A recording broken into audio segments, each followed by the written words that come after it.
Hi friends, welcome to my recipes இன் தமிழ். இன்றைக்கி நம்ம இந்த வீடியோவில் பாஸ்தா எப்படி செய்யறதா பார்க்க போகிறோம். இந்த பாஸ்தா ரெசிபி பார்த்துட்டிங்கன்னா பிரேக்ஃபாஸ்ட், லஞ்ச் பாக்ஸ் இல்லை ஈவினிங் ஸ்நாக்ஸாக கூட நீங்கள் செஞ்சு கொடுக்கலாம். நைட்டு டின்னருக்கும் இது சூட்டபுளாக இருக்கும். இந்த பாஸ்தா ரெசிபி ரொம்பவுமே டேஸ்ட்டாக எம்மியாக இருக்கும். கிட்ஸுக்கு ரொம்பவே பிடிச்ச ரெசிபி இது. இந்த பாஸ்தா ரெசிபி நம்ம குயிக்காக செஞ்சு முடிச்சிடலாம்.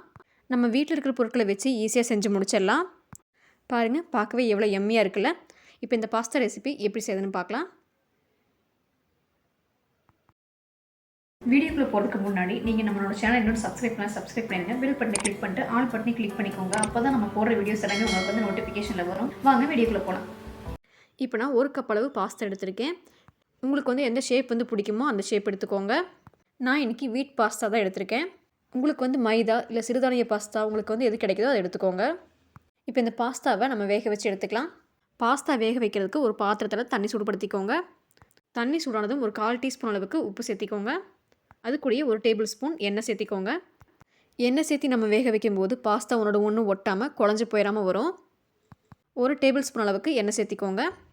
இப்போ இந்த தண்ணி நல்லா கொதி வரட்டும். கொதி வந்ததுக்கப்புறமா நம்ம பாஸ்தா சேர்த்திக்கலாம்.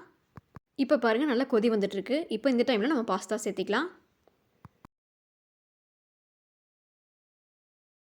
இப்போ பாஸ்தா சேர்த்தியாச்சு. இப்போ இந்த பாஸ்தா 10லேருந்து 12 நிமிஷம் வரைக்கும் வேகட்டும். ஒவ்வொரு பாஸ்தா ஒவ்வொரு டைமில் வேகிறதுக்கு டைம் எடுக்கும். நீங்கள் பாஸ்தா கவரில் செக் பண்ணி பாருங்கள். உங்களுக்கு எந்த டைம் வரைக்கும் குக் பண்ண சொல்லியிருக்காங்களோ அந்த டைம் வரைக்கும் நீங்கள் குக் பண்ணி எடுத்துக்கோங்க. ஒவ்வொரு பாஸ்தா பார்த்துட்டிங்கன்னா 6 to 7 மினிட்ஸ் கொடுத்துருப்பாங்க. இந்த பாஸ்தா 10லேருந்து 12 நிமிஷம் வரைக்கும் குக் பண்ண சொல்லியிருக்காங்க. இப்போ இது வெந்து வரட்டும், நம்ம வெயிட் பண்ணலாம். இப்போ ஒரு 12 மினிட்ஸ் ஆகிடுச்சு. இப்போ இந்த பாஸ்தாவை நம்ம டேஸ்ட் பண்ணி பார்க்கலாம். டேஸ்ட் பண்ணி பார்த்தா தான் தெரியும் இது வெந்துருச்சான்னு சொல்லிட்டு. ஸோ ரொம்பவும் குழையும் விட்டுறக்கூடாது. கரெக்டான ஸ்டேஜ் பார்த்து எடுத்துக்கோங்க. உங்களுக்கு சரி டைம் தெரியல அப்படின்னா இந்த மாதிரி டேஸ்ட் பண்ணி பாருங்கள். டேஸ்ட் பண்ணி பார்க்கும்போது உங்களுக்கு தெரிஞ்சிடும் பாஸ்தா வெந்திருக்கா என்னன்ட்டு. இப்போ பாஸ்தா நல்லா வெந்துருச்சு. அதே சமயம் குழஞ்சி போயிடக்கூடாது. இப்போ இந்த பாஸ்தாவில் தண்ணி எதுவுமே இல்லாமல் வடிகட்டி எடுத்துக்கோங்க. இப்போ தண்ணி எதுவும் இல்லாமல் நம்ம வடிகட்டி எடுத்தாச்சு. இப்போ இதில் நீங்கள் நார்மல் வாட்டர் சேர்த்திட்டு ஒரு டைம் நல்லா அலாசிக்கோங்க. இந்த மாதிரி நீங்கள் கோல்டு வாட்டர் சேர்த்து அலாசும் போது பாஸ்தாவில் இருக்கிற சூடு எல்லாமே கம்மியாகி நார்மல் ஸ்டேஜுக்கு வந்துடும். இப்போ இந்த தண்ணியை வடிகட்டி எடுத்துக்கோங்க. ஒரு அகலமான பிளேட் எடுத்துக்கோங்க. அந்த அகலமான பிளேட்டில் பாஸ்தா எல்லாத்தையுமே நல்லா ஸ்ப்ரெட் பண்ணி விட்டுருங்க. இப்போ ஒரு 2 டேபிள் ஸ்பூன் அளவுக்கு ஆயில் சேர்த்திட்டு நல்லா கலந்து விட்டுருங்க. ஆயில் சேர்த்து நம்ம மிக்ஸ் பண்ணும்போது பாஸ்தா வறண்டு போகாமல் இருக்கும். ஸோ ஆயில் சேர்த்திட்டு எல்லாத்தையும் நல்லா கலந்து விட்டுருங்க. இப்போ இந்த பாஸ்தா ஒரு ஓரம் இருக்கட்டும். இப்போ நம்ம பாஸ்தா ரெசிபி செய்ய ஸ்டார்ட் பண்ணிடலாம். அதுக்கு முன்னாடி பாஸ்தா செய்கிறதுக்கு என்னென்ன வெஜிடபிள்ஸ் யூஸ் பண்ணலான்னு சொல்லிட்டு பார்த்துடலாம். பாஸ்தா ரெசிபி பண்ணுறதுக்கு 1 டேபிள் ஸ்பூன் அளவுக்கு பொடியை கட் பண்ணி இஞ்சி எடுத்துக்கோங்க. அதே அளவு 1 டேபிள் ஸ்பூன் பூண்டு எடுத்துக்கோங்க. அதையும் நல்லா பொடியை கட் பண்ணி எடுத்துக்கோங்க.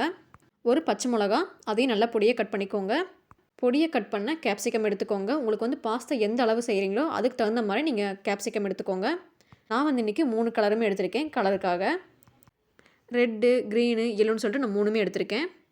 அது கூடயே நல்லா பொடியை கட் பண்ண முட்டைக்கோஸ், உங்களுக்கு எந்த ஷேப்பில் வேணுமோ அந்த ஷேப்பில் கட் பண்ணி எடுத்துக்கோங்க. அது கூடயே கொஞ்சமாக பீன்ஸ், கொஞ்சமாக கேரட் எடுத்துக்கோங்க. இது கூட நீங்கள் பச்சை பட்டாணி, ஸ்வீட் கார்ன் அது கூட சேர்த்து செய்யலாம், ரொம்ப நல்லாயிருக்கும். அது கூடயே பொடியை கட் பண்ண 2 பெரிய வெங்காயத்தை சேர்த்திக்கோங்க. வெஜிடபிள்ஸ் பார்த்துட்டிங்கன்னா அவ்வளோதான். இப்போ நம்ம இது கூட என்னென்ன சாஸ் சேர்க்கணும், என்னென்ன மசாலா பவுடர்லாம் ஆட் பண்ணணும்னு சொல்லிட்டு ரெசிபி செய்யும்போது பார்க்கலாம். இப்போ நம்ம பாஸ்தா செய்ய ஸ்டார்ட் பண்ணிடலாம். இப்போ இந்த வெஜிடபிள்ஸ் எல்லாம் ஒரு ஓரம் இருக்கட்டும். பாஸ்தா செய்கிறதுக்கு பேனை சூடுபடுத்திக்கோங்க. இப்போ இதில் 3 டேபிள் ஸ்பூன் அளவுக்கு எண்ணெய் சேர்த்திக்கோங்க. எண்ணெய் சூடானதும் பொடியை கட் பண்ணி வச்சுருக்கிற இஞ்சி சேர்த்திக்கோங்க. அது கூடயே பொடியை கட் பண்ணி வச்சுருக்கிற பூண்டு, பச்சை மிளகா சேர்த்திக்கோங்க. உங்கள்கிட்ட இஞ்சி பூண்டு பேஸ்ட் இருந்துச்சு அப்படின்னா இந்த டைமில் சேர்த்தாமல் வெங்காயம் வதக்கும் போது சேர்த்திக்கோங்க. இப்போ இந்த இஞ்சி, பூண்டு, பச்சை மிளகாய் எல்லாமே நல்லா கோல்டன் கலர் வர வரைக்கும் நல்லா ஃப்ரை பண்ணிக்கோங்க. அப்போ தான் நமக்கு பாஸ்தா டேஸ்ட் பண்ணும்போது தென்படாது. ஸோ நல்லா கோல்டன் கலர் வர வரைக்கும் நல்லா ஃப்ரை பண்ணிக்கோங்க. பாருங்கள், இந்த ஸ்டேஜ் வர வரைக்கும் நல்லா ஃப்ரை பண்ணிக்கோங்க. இந்த மாதிரி இஞ்சி, பூண்டு, பச்சை மிளகா 3மே நல்லா கோல்டன் ஃப்ரை ஆகிருக்கணும். இப்போ இந்த டைமில் நீங்கள் கட் பண்ணி வச்சுக்கிற பெரிய வெங்காயம் சேர்த்திக்கோங்க. பெரிய வெங்காயம் பார்த்திங்கன்னா 2 வெங்காயம் எடுத்திருக்கேன்.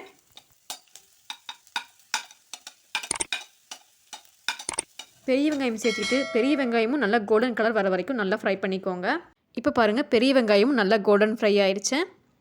இப்போ இந்த டைமில் தக்காளி பேஸ்ட்டு சேர்த்திக்கோங்க. நான் ஒரு 3 தக்காளியை நல்லா பேஸ்ட் பண்ணி எடுத்து வச்சுருக்கேன். நீங்கள் பாஸ்தா அதிகமாக சேர்க்குற மாதிரி இருந்துச்சுன்னா அளவுகள் மாறும். நான் ஒரு சின்ன பவுலில் தான் பாஸ்தா எடுத்திருக்கேன். அதுக்கு 3 தக்காளி கரெக்டாக இருக்கும். நீங்கள் தக்காளியை வந்து நல்லா கட் பண்ணிவிட்டு போகிறதுக்கு பதிலாக இந்த மாதிரி நல்லா பேஸ்ட்டாக சேர்த்திட்டிங்க அப்படின்னா நல்லா கிரேவி கிடைக்கும். குழந்தைகளை வந்து ஸ்கிப் பண்ணாமல் சாப்பிடுவாங்க. இப்போ நான் வந்து 2 பெரிய வெங்காயத்துக்கு 3 தக்காளி சேர்த்திருக்கேன். உங்கள்கிட்ட டொமேட்டோ கெச்சப் எதுவும் இல்லை அப்படின்னா இன்னும் 2 தக்காளி வந்து கூட சேர்த்திக்கோங்க. இப்போ இந்த தண்ணி எல்லாமே வற்றி நல்லா கிரேவியை வர வரைக்கும் நம்ம நல்லா குக் பண்ணி எடுத்துக்கலாம். இப்போ இது நல்லா பச்சை வாசனை எல்லாமே போய் நல்லா வதங்கி வரட்டும். மூடி போட்டு மூடி வச்சிடலாம். இப்போ ஒரு கிரேவி பதத்துக்கு வரட்டும், அது வரைக்கும் வெயிட் பண்ணுங்கள். அப்பப்போ இடையில வந்து ஓப்பன் பண்ணி நல்லா கலந்து கொடுங்க. இப்போ ஓப்பன் பண்ணி பார்க்கலாம். பாருங்கள், நல்லா கிரேவி பதத்துக்கு வந்துருச்சு.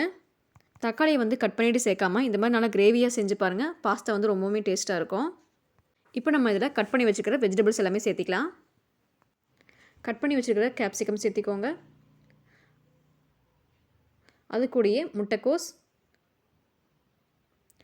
கேரட், பீன்ஸ் சேர்த்திக்கோங்க. இது கூட நீங்கள் வந்து ஸ்வீட் கார்ன், பச்சை பட்டாணி சேர்த்துட்டா இன்னும் டேஸ்ட்டாக இருக்கும். குழந்தைங்களுக்கு இன்னும் நல்லா ஹெல்த்தியாகவும் இருக்கும். இப்போ எல்லா வெஜிடபிள்ஸும் சேர்த்தியாச்சு. இப்போ இது வந்து ஹை ஃப்ளேமில் வச்சுக்கோங்க. ஹை ஃப்ளேமில் வச்சுட்டு நல்லா 1 நிமிஷத்துக்கு நல்லா ஃப்ரை பண்ணுங்கள். வெஜிடபிள்ஸோட கலர் சேஞ்ச் ஆகாமல் இருக்கிறதுக்கு கொஞ்சமாக சர்க்கரை சேர்த்திக்கோங்க. வெஜிடபிள்ஸ் வந்து ஓவர் குக் ஆகிடக்கூடாது. ஒரு 70% வந்து குக் ஆனால் போதும். இப்போ ஒரு 1 நிமிஷத்துக்கு நல்லா மிக்ஸ் பண்ணி விட்டாச்சு. இப்போ இதில் தேவையான அளவு உப்பு சேர்த்திக்கோங்க. இப்போ இது கூட 1 டேபிள் ஸ்பூன் அளவுக்கு மிளகாய்த்தூள் சேர்த்திக்கோங்க. மிளகாய்த்தூள் சேர்த்துனதுக்கு அப்புறமா 2 டேபிள் ஸ்பூன் அளவு மல்லித்தூள் சேர்த்திக்கோங்க. உங்கள் மிளகாய்த்தூள் வந்து ரொம்ப காரமாக இருந்துச்சு அப்படின்னா அதுக்கு தகுந்த மாதிரி அட்ஜஸ்ட் பண்ணி சேர்த்திக்கோங்க. இப்போ இது எல்லாத்தையும் நல்லா கலந்து விட்டுருங்க. இப்போ இந்த டைமில் நம்ம சாஸ் எல்லாமே சேர்த்திக்கலாம். அதுக்கு முன்னாடி கொஞ்சமாக தண்ணி சேர்த்திக்கோங்க. இது வந்து ரொம்ப ட்ரையாக இருக்குது, அடி பிடிக்கிற மாதிரி இருக்குது. அதனால் கொஞ்சமாக தண்ணி சேர்த்திக்கலாம். ரொம்ப தண்ணி சேர்த்திடக்கூடாது. இந்த தண்ணி பார்த்துட்டிங்கன்னா நம்ம பாஸ்தா வேக வச்சோம் இல்லையா, அந்த தண்ணி தான். அந்த தண்ணியிலேருந்து கொஞ்சமாக தண்ணி எடுத்துக்கோங்க. இப்போ ஒரு டைம் நல்லா கலந்து விட்டுட்டு நம்ம சாஸ் சேர்த்திக்கலாம். இப்போ இதில் டொமேட்டோ கெட்சப் 1 ஸ்பூன் சேர்த்திக்கோங்க. டொமேட்டோ கெட்சப் சேர்த்தும் போது ரொம்பவுமே டேஸ்ட்டாக வரும் பாஸ்தா. ஸோ 1 ஸ்பூன் அளவுக்கு டொமேட்டோ கெட்சப் சேர்த்திக்கோங்க. நீங்கள் பாஸ்தா குவான்டிட்டி வந்து எந்த அளவுக்கு எடுத்து செய்கிறீங்களோ அந்த குவான்டிட்டி அளவுக்கு அட்ஜஸ்ட் பண்ணி சேர்த்திக்கோங்க, கூடுதலாவோ கம்மியாவோ. இப்போ இதில் 1 டேபிள் ஸ்பூன் அளவுக்கு ரெட் சில்லி சாஸ் சேர்த்திக்கோங்க. ரெட் சில்லி சாஸ் வந்து இல்லை அப்படின்னா நீங்கள் மிளகாய்த்தூள் வந்து அட்ஜஸ்ட் பண்ணி சேர்த்திக்கோங்க. இப்போ சாஸ் எல்லாமே சேர்த்தியாச்சு. இப்போ இது எல்லாத்தையும் நல்லா கலந்து விட்டுருங்க.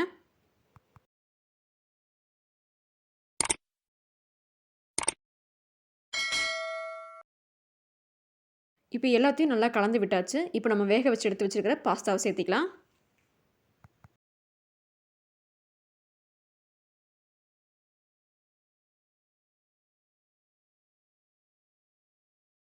இப்போ இந்த பாஸ்தாவை ஜென்டலாக மிக்ஸ் பண்ணி விட்டுருங்க. நீங்கள் 1 ஸ்பூன் வச்சு மிக்ஸ் பண்ணுறத விட 2 ஸ்பூன் வச்சு மிக்ஸ் பண்ணிங்கன்னா ரொம்பவுமே உங்களுக்கு ஈஸியாக இருக்கும். பாருங்கள், இந்த மாதிரி 2 ஸ்பூன் வச்சு யூஸ் பண்ணுங்கள், உங்களுக்கு ரொம்பவுமே ஈஸியாக இருக்கும். இந்த மாதிரி மசாலா எல்லாமே பாஸ்தாவில் படுற மாதிரி நல்லா மிக்ஸ் பண்ணி விட்டுக்கோங்க ஜென்டலாக. இப்போ இந்த டைமில் பார்த்துட்டிங்கன்னா நீங்கள் பட்டர், சீஸ் எல்லாம் சேர்த்துட்டிங்கன்னா ரொம்பவுமே டேஸ்ட்டாக இருக்கும், ரொம்ப யம்மியாகவும் இருக்கும். நான் வந்து இன்றைக்கி பட்ரு, சீஸ் எதுவுமே சேர்க்க போகிறதில்ல. இதுவே சூப்பராக இருக்கும். நீங்கள் விருப்பப்பட்டீங்கன்னா நீங்கள் பட்ரு, சீஸ் எல்லாமே சேர்த்திக்கலாம். ரொம்பவுமே டேஸ்ட்டு சூப்பராக இருக்கும். பாருங்கள், பாஸ்தா வந்து நமக்கு எவ்வளோ சூப்பராக ரெடி ஆகிடுச்சுன்னு சொல்லிட்டு பார்க்கவே எம்மியாக இருக்குல்ல. ஸோ வீட்டில் இருக்கிற பொருட்களை வச்சே நம்ம பாஸ்தா வந்து சூப்பராக ரெடி பண்ணிடலாம். வெஜிடபிள்ஸ் எல்லாமே நிறைய சேர்த்து செய்யும்போது குழந்தைகளுக்கு ரொம்ப ஹெல்த்தியும் கூட. நீங்கள் வந்து சிறுதானிய பாஸ்தா கூட ட்ரை பண்ணலாம், ரொம்ப ஹெல்த்தியாக இருக்கும் குழந்தைகளுக்கு.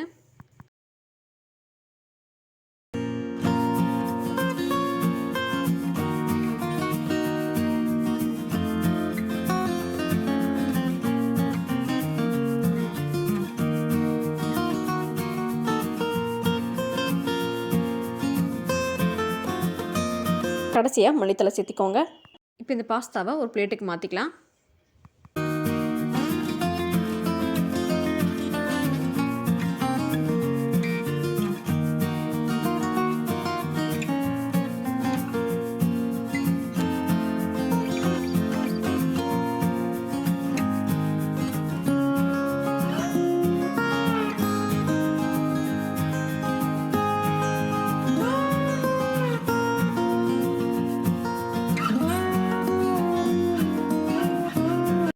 இப்போ நமக்கு டேஸ்டியான ரொம்பவுமே எம்மியான பாஸ்தா ரெசிபி ரெடி ஆகிடுச்சு.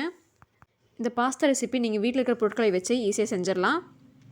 குழந்தைகளும் விரும்பி சாப்பிடுவாங்க, ரொம்ப ஹெல்த்தியாகவும் இருக்கும். ஸோ இந்த ரெசிபி உங்களுக்கு பிடிச்சிருக்குன்னு நினைக்கிறேன். பிடிச்சிருந்துச்சுன்னா வீடியோக்கு ஒரு லைக் பண்ணிடுங்க. உங்கள் ஃபேமிலி ஃப்ரெண்ட்ஸுக்கும் ஷேர் பண்ணுங்கள், அவங்களும் இந்த வீடியோ பார்த்து ட்ரை பண்ணட்டும்.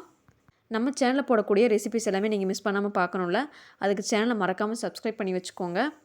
அப்போ தான் நான் டெய்லி போடுற வீடியோஸ் எல்லாமே உங்களுக்கு வந்து நோட்டிஃபிகேஷனில் வரும், நீங்களும் மிஸ் பண்ணாமல் பார்க்க முடியும். ஸோ மறக்காமல் சேனலை சப்ஸ்கிரைப் பண்ணி வச்சுக்கோங்க. நெக்ஸ்ட் ரெசிபியில் மீட் பண்ணலாம். தேங்க்யூ.